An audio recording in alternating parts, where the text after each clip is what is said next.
We're ready to go. All right, let's bring the meeting to order. We'll start with the pledge of allegiance. I pledge allegiance to the flag of the United States of America and to the republic for which it stands, one nation, under God, indivisible, with liberty and justice for all. I was just reading your report. Got lost in it. Roll call. Councilmember Caldwell Wagner. Here. Rhodes. Excused. Fitzpatrick. Here. Patrick. Randall. Here. Walker. Here. Mayor Cramlett. Here. Additions or amendments to the agenda? There are none, Your Honor. Adoption of the consent agenda. Approval of order 25, 2019 minutes, ratification of the bills in the amount of $412,030.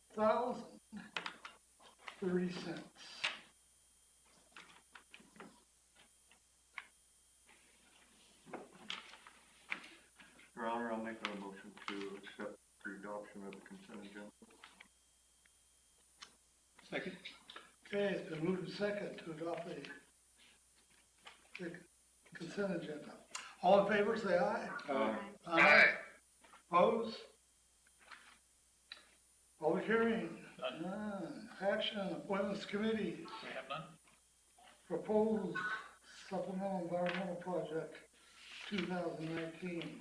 As we talked at our last meeting, we have a $2,000 fine that we owe DEQ, but they allow us to do an alternative of the supplemental environmental project.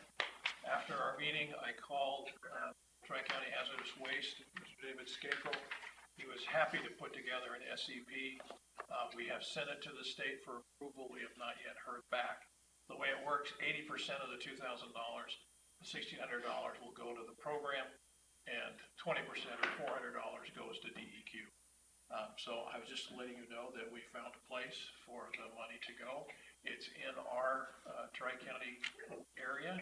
It will remove agricultural pesticides and old fuel from the waste stream. It seems like a great project. We're just waiting for DEQ approval. Is that okay? That's okay. Thank you. So we're working on that. Okay, approved resolution number 1424, Hood River garbage, 2020 rates. You have a new staff report in front of you. The change was, they provide normally 6 20-yard containers for our cleanup day. They have changed that to 5 30-yard containers. So instead of 120 cubic yards, we're gonna get 150 cubic yards with this. We have a representative from Hood River Garbage. If there's any questions, you have the right numbers in front of you, and the resolution will put this into effect as of January 1st.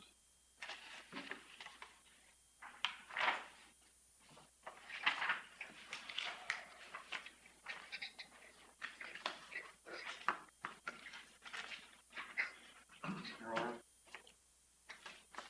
Yes. I'll make a motion to approve resolution 1424. Second. Okay, it's been moved and seconded to approve resolution number 1424. Any questions? Bruce, did you want to say anything on this? No, thank you, Your Honor. Okay, all in favor, say aye. Aye. Aye. Opposed? Very good. Thank you. Thank you. Thank you. And thank you. We appreciate you coming all the way over here for 5 minutes. Okay. Approve resolution number 1425, declaring 2004 F-550 truck as surplus.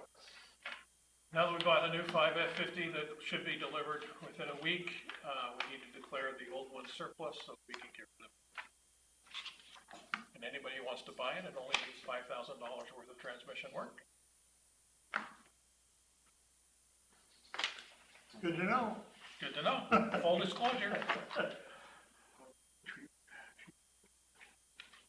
was gonna say it'd probably be cheaper to put a transmission in it or a whole different transmission. It's usually cheaper to do that than it is to. Richard, I'll open bids after the I meeting. ain't gonna buy it. You're welcome to purchase it. All right, so we get a motion on? I'll make a motion that we approve resolution 1425, declaring the city's 2004 F-550 as surplus. Second. Okay, been moved and seconded to approve resolution number 1425. Discussion? Bruce, did you want to say anything on this? No, thank you. We pretty well discussed it last, meeting.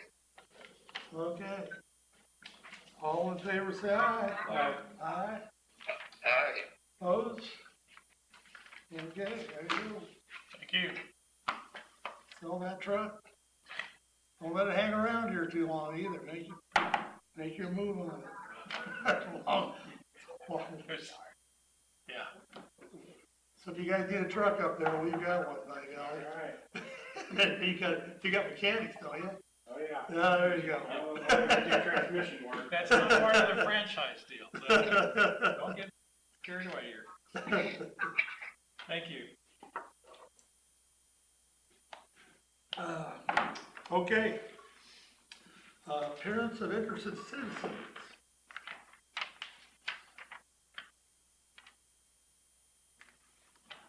Guess I'm not interested. Okay.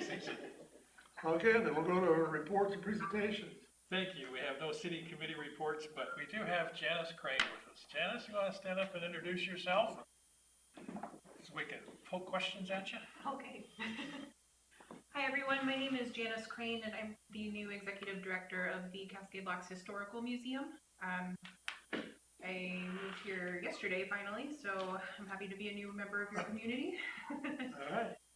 But I've been in the museum since October, and I think we're making a lot of progress, and I'm really excited to be here, and looking forward to the growth trajectory that the museum is on. And I'm happy to answer any questions you have about what's going on at the museum or about myself personally. So do we have questions? Yeah, what's going on at the museum? Okay. Well, we are going to be open for winter break for the school kids this year, so we're trying to grow the hours that we're open. So the museum's classically only been open during the summer. We're going to experiment with being open in December. So we'll be open December 21st through January 5th from 10 to 3, closed on Tuesdays and Wednesdays because that's when the holidays fall. And I have some flyers that I can pass out if you'd like them, but so we've got a new hands-on exhibit going in where we're looking at how technology has changed over time. Specifically in December, we're going to look at phones and typewriters with kind of a communications theme. And that's just what we're working on immediately. But as far as growing, we're going to be open more, and you'll get to see me around a lot. And There is tremendous new energy in the museum. We've hired Janice, we hired Brittany. I'm sorry, I don't know her married. Brittany Churchwell is our collection specialist, and she's going through all of the objects that have been in the museum that the city holds, and she's cataloging those, so we should have an updated list of exactly what's inside that building for you soon. And she also has worked with the tribes on giving back the artifacts that belong to the tribes, so that's exciting. We're working on, with the port, trying to get a lease for the museum so that we get a little better coordination with the port. But it's just, there's a new atmosphere down there, and we're excited to see that. And the council is supporting the museum in our budgets. We put $30,000 a year into the museum because they are the de facto visitor center that we can help pay for the staff that routinely staffs the place, so because they get all the questions to ask when people stop in. So it's stop in and see what's going on down the museum. It'll be open December 21st. December 21st through January 5th. Buy a membership. I just have a couple of questions I want to ask you. Can you, or do you have planned any interactive type of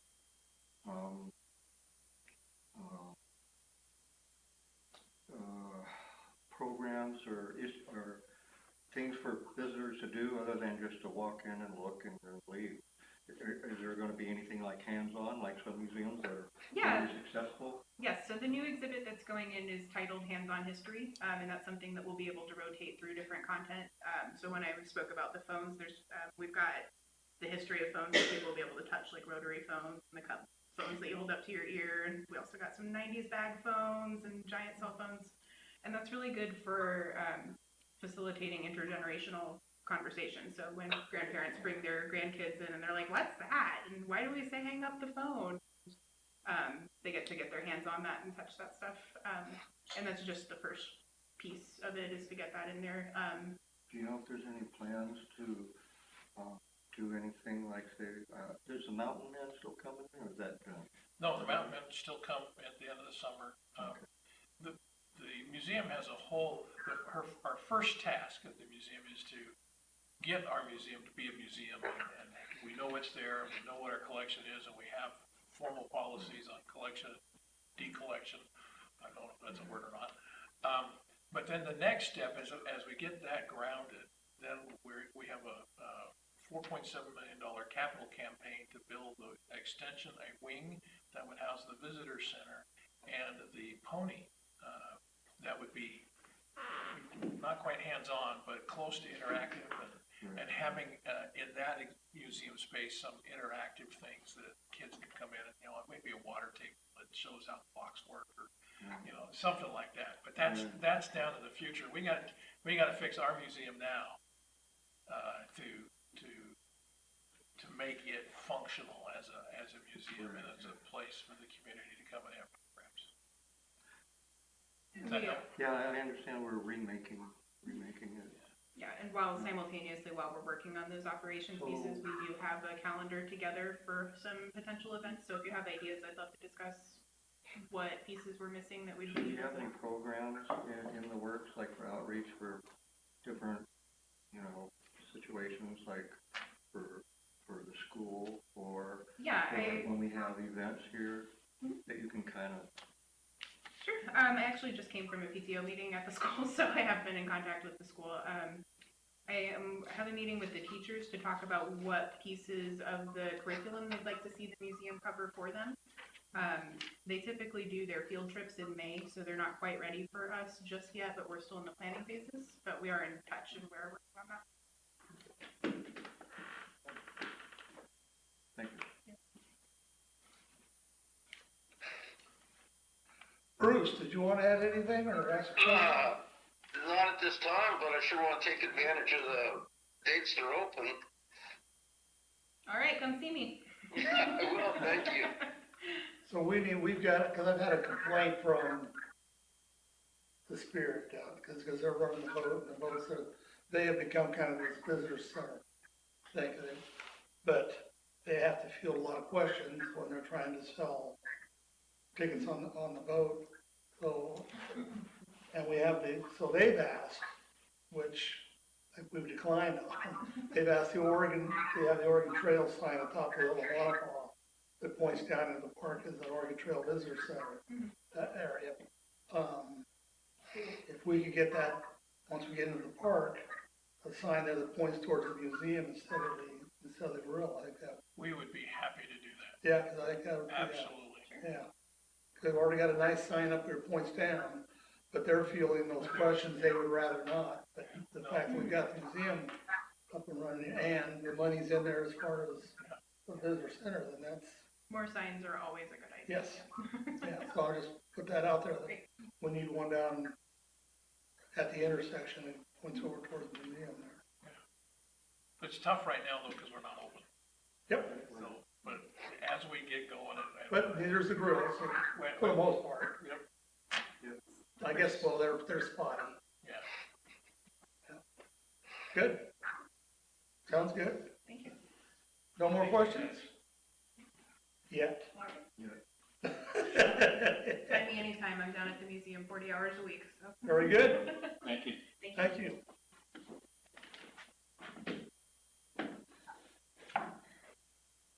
Okay, well, City Administrator's everything. Thank you. So far, the receipts to date on the logging from 27 acres that we got, where we moved the damaged timber, total 31,000, almost $31,500. I think there's 2 more loads to go, but I don't know when we're gonna get that.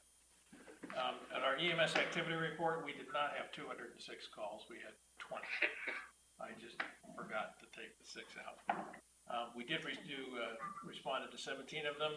AMR covered 1, EMS covered 1, but interestingly, we covered Hood River twice.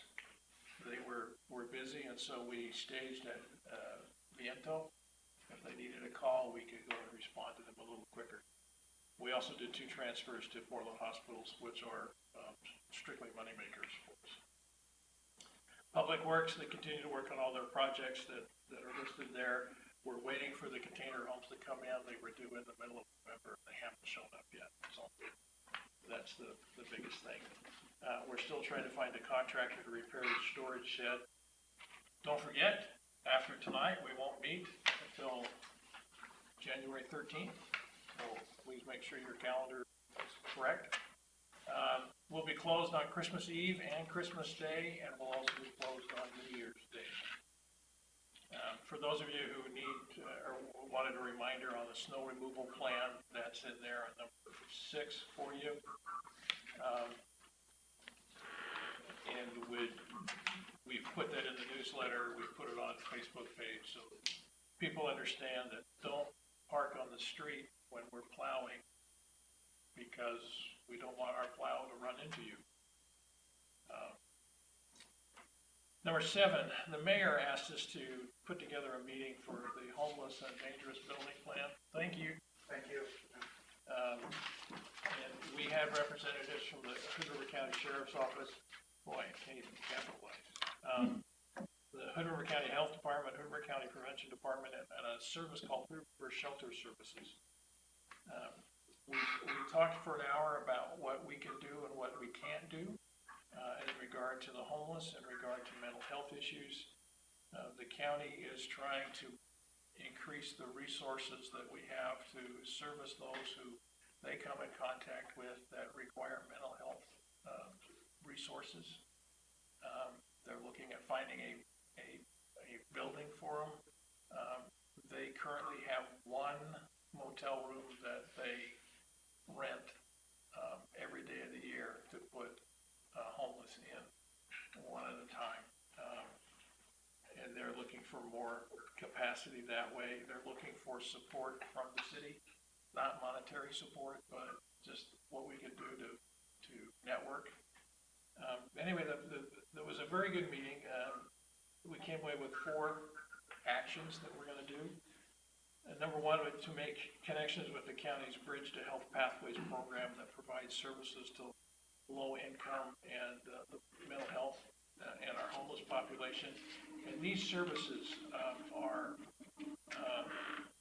housing stability resources, overcoming transportation barriers, utility resources, food resources, clothing and personal items, documentation, education resources, pregnancy and postpartum resources, referral to get health insurance, child care resources, substance abuse resources, primary medical care and dental care, medication assistance programs, and referral for smoking cessation programs. So they do that and a whole bunch more. We did not know that these people existed, but they came down and we made the connections, and we're trying to get them tied into the community here so that we can utilize their services. They're a county program. Our city attorney is going to work with the county health department to develop ordinances that allow us to condemn buildings. The issue then is what you do after you've condemned it, and that's a code enforcement issue. For example, we have 1 house that people have been living in without the owner's permission for a number of years. Is currently on the foreclosure list, and there is an interested party in buying it. But the agreement, the sales price does not cover the liens that we have against the property. We've got like $42,000 in liens, and they're buying the property for less than that. And the guy said, "So could you go forgive the liens?" And I told him, "No, raise your price. What you're going to pay for it." So that's one thing we could do is liens, but that's the city attorney is gonna come back to us with an ordinance to help facilitate that operation. The city will continue to enforce the no campers on the street for more than 24 hours as best we can. When I find these people, I put a sticker on their car or their RV and ask them to move. They have to move. The ordinance says RVs can have to move every 24 hours, but they only have to move 200 feet, and then the time clock starts over. So we're doing that, and the county, or the city will support the county sheriff's efforts to find resources to handle the mental health issues, and the prevention department's efforts to provide youth education regarding drug abuse. What can we do to keep kids off drugs rather than trying to rehabilitate them? So that's, it was, the mayor, I don't know if you have any comments on that meeting. Well, I thought it was a good, and the way they looked at it, I asked, it's tough for everybody. It's tough from a lot of different ways. And we think, and the citizens think we can go out and just take care of all these issues. But the fact, the way our laws are, the way a lot of things are set up, there's a lot of things our hands are tied on. So are theirs, so is everybody in the state. And they're having these issues everywhere. So all that you think about, all the toughness you think about our area, when you listen to the people who are in the field doing things, we've got issues down here, but in some cases, our issues are not. One example they used was, I think Wasco, Gillum counties have much larger issues with the things that we consider issues down here. They have much larger issues up there, and it's tough for everybody.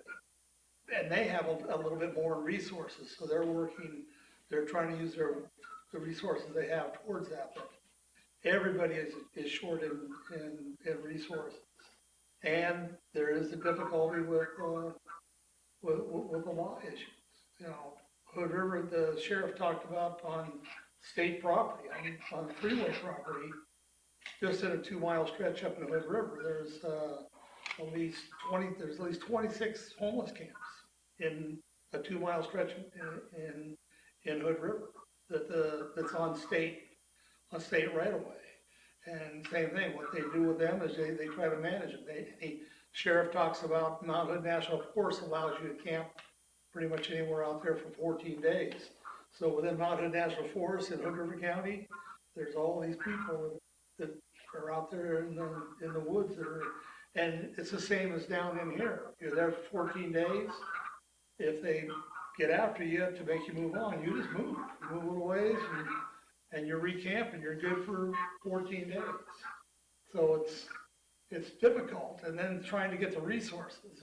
What Gordon talked about, the one group down here, that kind of what they are is they're a clearinghouse, but what they need is us to be able to find people for them that'll come and express the need to try to get the help that they need to get the help, whether it's through food or energy or clothing or whatever their needs may be.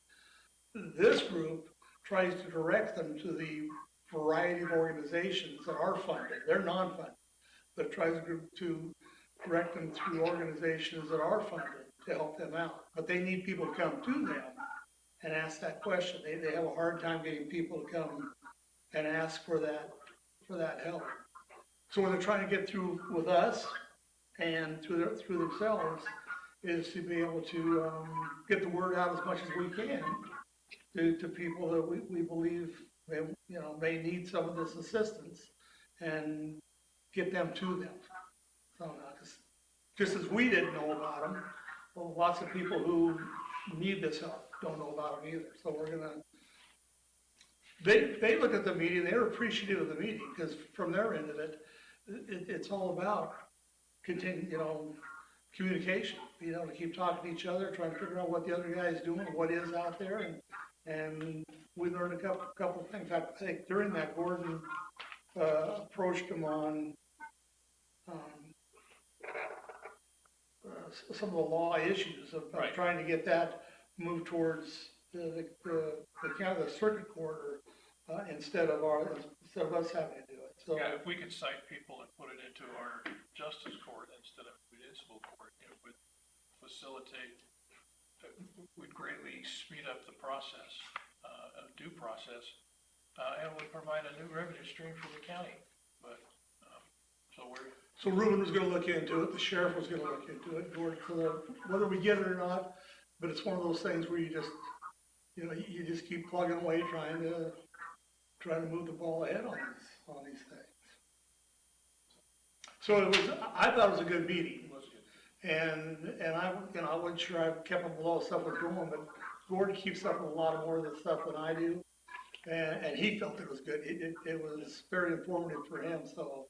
And I think everybody here felt that, between each other, felt that it was a good meeting. So hopefully we can continue to have these kind of discussions. they did felt that, we're handling things fairly well, better than most, but, not as good as some, but we're doing well with what we're trying to do. So that was. Well, part of it's resources, and Absolutely. yeah, we just don't have some of the resources you need. Thank you. And finally, there is an email attached to the back of your city administrator report from a professor at Portland State University. He is writing a book on water wars, the fight to develop water rights. And one of the case studies is Nestle. And he has requested that he come and interview me for 2 to 3 hours, and to find out what the current state of Nestle is, which is non-existent. But if it's okay with you, I will be happy to do it. If you don't want me to do it, I'll be happy to decline. I don't really want to be quoted in a book. But you tell me what direction you would like to go. Your Honor, I would hope that we, that issue's closed. And you're very busy doing other things, and I would prefer that you told this professor, no, thank you. If you want to give him a brief, and very brief. I just want to make sure he has the facts from the city standpoint. He says he's interviewed people from the city, the port. For years. And I can't find anybody that he's talked to. Exactly. So, I wouldn't open the box back up. no, it's done. If you would like to go to Hood River and ask some of those folks, I'm sure he will do that. That's why I asked you guys. Now, I'd pass. I think, I'm with you. The chapter is over. Your Honor? Well, I believe he's gonna write the book the way it's, I wouldn't mind talking to him. But even with not mind talking to him, I'd like to give him a piece of my mind on it. But the problem is, he gets to write the book, and he's gonna write the book the way he wants to write the book. And I guarantee you, he has an agenda on what he wants to write in this book. So frankly, no matter what we say, it's not gonna change what his book is gonna. I will offer him a few, he has some specific questions. You could express a little bit of my frustration over the way the process went, though, if it just happens to slip. Thank you, Bruce. But, when I was growing up, my parents always said, if you find yourself in a sticky situation, please blame us, Oh, my daddy says I can't do that, I gotta go. So thank you very much for that. City council meetings are broadcast on City of Cascade Locks live stream on YouTube. Like and share us on a Cascade Locks local government page. And please have a great holiday season. Thank you. Okay, Mayor and City Council comments. Bruce, you get started. Well, I just want to say how much I appreciate how nice the lights look this year. That was the first thing I saw when I got into town last Thursday night. And they look great, and the staff did a wonderful job of putting them up. And I guess I just want to wish everybody a very Merry Christmas and a Happy New Year, and everybody stay safe and take care till we meet again. Thank you. Cool. Thanks to Janice for coming in and talking to us about the museum. You're doing some really good things down there, and I was really glad to see on Facebook today that it's gonna be open a little bit this winter. I'd also like to thank you for coming up here. It sounds like it's a lot of new energy and I appreciate the work you're doing. Sounds like, moving forward with some ideas. So I appreciate that. Lights look very nice. They look, or they're much better than they have been sometimes in the past. We replaced every light bulb this year.